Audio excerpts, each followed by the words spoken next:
अस्सलाम वालेकुम स्टूडेंट्स, बच्चों यूनिवर्सिटी में खुश आमदीद। आज की जो ये वीडियो है इसमें हम बात करेंगे एमएस कंप्यूटर साइंस, उसका जो इंटी टेस्ट होना है और इंटी टेस्ट में किस तरह के क्वेश्चन होंगे, किस लेवल की बुक आपने तैयार करनी है या जो भी इस हवाले से मालूमात रिक्वायर्ड हैं स्टूडेंट्स को टेस्ट के लिए। तो सबसे पहले आप हमारे चैनल को सब्सक्राइब कर लीजिएगा ताकि इस तरह की जो भी वीडियोस हैं वो आप तक पहुंचती रहें और आपका जो भी मसला है वो सॉल्व होता रहे। हमारी कोशिश होती है, चूंकि हम खुद बच्चों यूनिवर्सिटी के कैंपस चला रहे हैं तो हमारे पास जो मालूमात होती हैं वो बिल्कुल करेक्ट होती हैं और हमारी कोशिश होती है कि जब करेक्ट इन्फॉर्मेशन कलेक्ट हो जाए तो फिर उसके बाद आपके साथ शेयर की जाए। तो सबसे पहले हम देख लेते हैं कि जो टेस्ट है फॉल 2023 एडमिशन्स वो कब होगा। तो अगर हम देखें बच्चों यूनिवर्सिटी की साइट के ऊपर जाके तो जो हमारा एकेडमिक कैलेंडर लिखा हुआ है या एडमिशन शेड्यूल, तो उसमें हमें आपको पता चल जाएगा कि जो टेस्ट है वो कब होगा।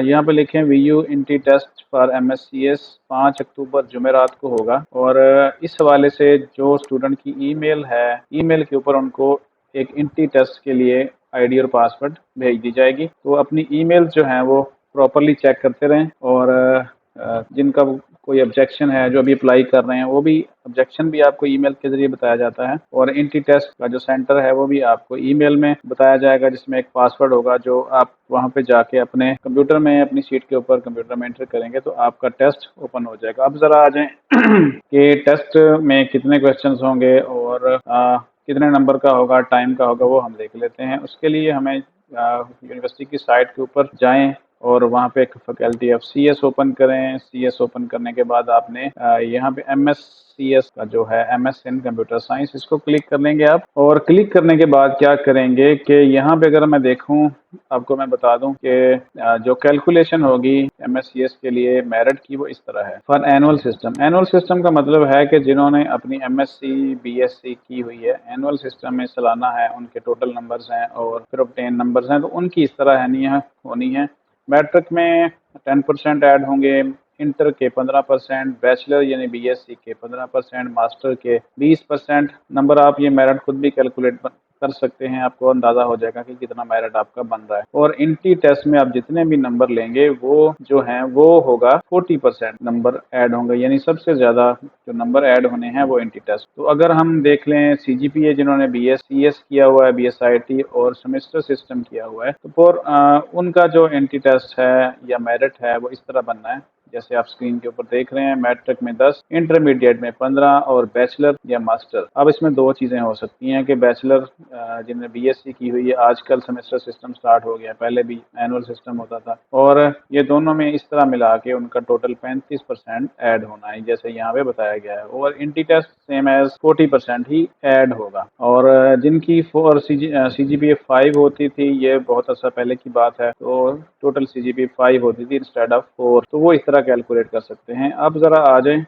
इंटी टेस्ट का सैंपल मैं आपको भेज देता हूँ। यहाँ से हम क्लिक करेंगे तो डाउनलोड कर लेंगे। अब यहाँ पे देखें तो हमारे पास एक इंटी टेस्ट का सैंपल है अवेलेबल, और अगर हम उसको ओपन करते हैं तो फिर हमें यहाँ पे नजर आता है। अब देख लें कि जो वेटेज है वो इस तरह है कि इंग्लिश 25% होगा टोटल में, मैथ का 25% और कंप्यूटर साइंस से रिलेटेड क्वेश्चन होंगे, उसका जो वेटेज है वो 50% होगा, यानी 25 इंग्लिश, 25 मैथ और 50 जो है वो आपका इंटी टेस्ट में शामिल होंगे कंप्यूटर साइंस के क्वेश्चन। अब जरा सिलेबस चेक कर लें। इंग्लिश का जो है वो सिलेबस लॉजिक रीजनिंग है, एनालिटिकल रीजनिंग है, वर्बल एबिलिटी है और सैंपल टेस्ट जो है क्वेश्चन है वो इस तरह होंगे जैसे यहाँ लिखा है कि जी a meadow is spring time is beautiful even if no one is there to appreciate it. This statement would be logical opposite to which of the following claims. ठीक है, तो ये लॉजिकल है, लॉजिकल रीजनिंग है, आपने उसकी कोई मंतक बतानी है, लॉजिक बतानी है। उसके बाद अगर आप देखें तो इमेजिनेशन, यानी कि आपकी जो ऑब्जर्वेशन है, सोच है, वो देखते हैं आप क्या कर। थेरापी है, थर्मामीटर है, ऑब्लीविजन है। तो इस तरह के ये क्वेश्चंस हैं, ये बिल्कुल कंसेप्ट आपके क्लियर होने चाहिए।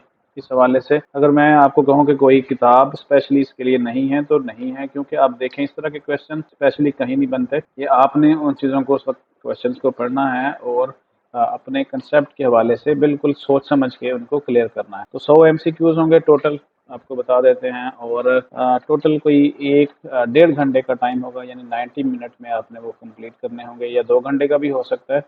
टाइम से कोई फ़र्क नहीं पड़ेगा। बहरहाल 100 क्वेश्चंस होंगे आपके सामने स्क्रीन के ऊपर। और अगर हम देखें मैथ का सिलेबस, तो उसमें ये है एक्सपोनेंट्स एंड रूट्स हैं जिसको आती हैं, अर्थमेटिक है, इनइक्वालिटीज़ है, फ्रैक्शंस एंड डेसिमल्स हैं। ये सारी चीज़ें आप देख सकते हैं स्क्रीन के ऊपर। मैं इसका लिंक भी डिस्क्रिप्शन में डाल दूंगा। आप लिंक को क्लिक करेंगे तो ये फाइल डाउनलोड आपके सामने आ जाएगी। तो ज़रा मैथ के क्वेश्चंस देख लेंगे, ये इस तरह होंगे आपके स्क्रीन के सामने जैसे आप देख रहे हैं। तो इफ़ 10 की पावर x बराबर 100 है, then value of x is, यानी इस तरह की आपने वो सॉल्व करके लिखना है। तो ज़रा जिन्होंने MSCS करना है वो मैथ भी पढ़ चुके होते हैं, इंग्लिश भी उनको आ रही होती है। तो अगर हम आगे बढ़े और देखें अपने कंप्यूटर वाले पोर्शन, तो कंप्यूटर साइंस का जो 50% है उसमें इंट्रोडक्शन टू प्रोग्रामिंग है, ऑब्जेक्ट ओरिएंटेड प्रोग्रामिंग है, ये बुक्स के नाम हैं जो आपने पढ़े होंगे।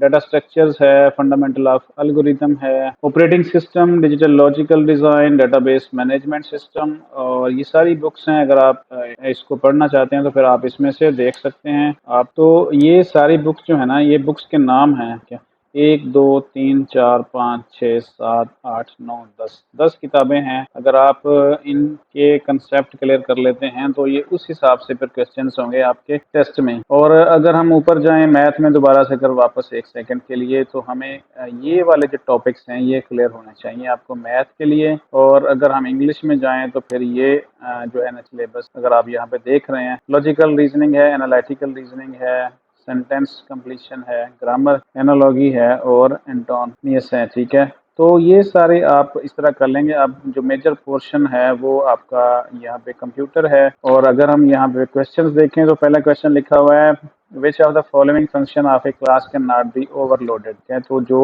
जिन्होंने पढ़ा है या पढ़ा रहे हैं या जानते हैं वो इनमें से ऑप्शन लेंगे।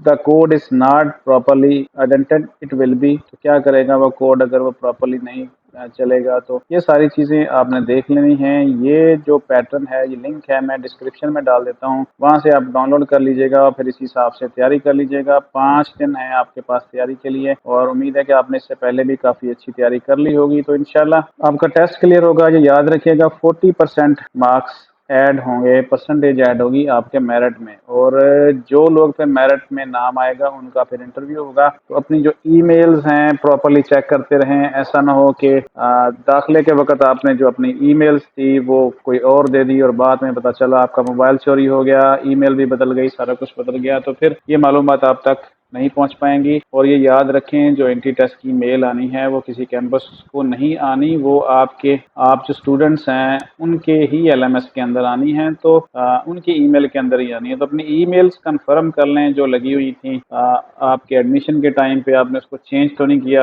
अगर चेंज किया है तो फिर कैंपस से रब्ता करके अपनी ईमेल अपने पोर्टल में से अपडेट करवा लें, ताकि जो ईमेल टेस्ट की भेजी जाए वो आपको मिल जाए, और वो भी ईमेल आपको मिले, और उसके बाद जो इंटरव्यू की ईमेल है वो भी आपको मिले। तो यूनिवर्सिटी की सारी कम्युनिकेशन ईमेल्स के थ्रू होती हैं, और इसमें कॉल्स वगैरह या कुछ इस तरह की चीज़ें नहीं होती। तो उम्मीद है कि ये चीज़ आपके लिए काफ़ी फ़ायदेमंद होगी और आप इंशाल्लाह क्लियर करेंगे।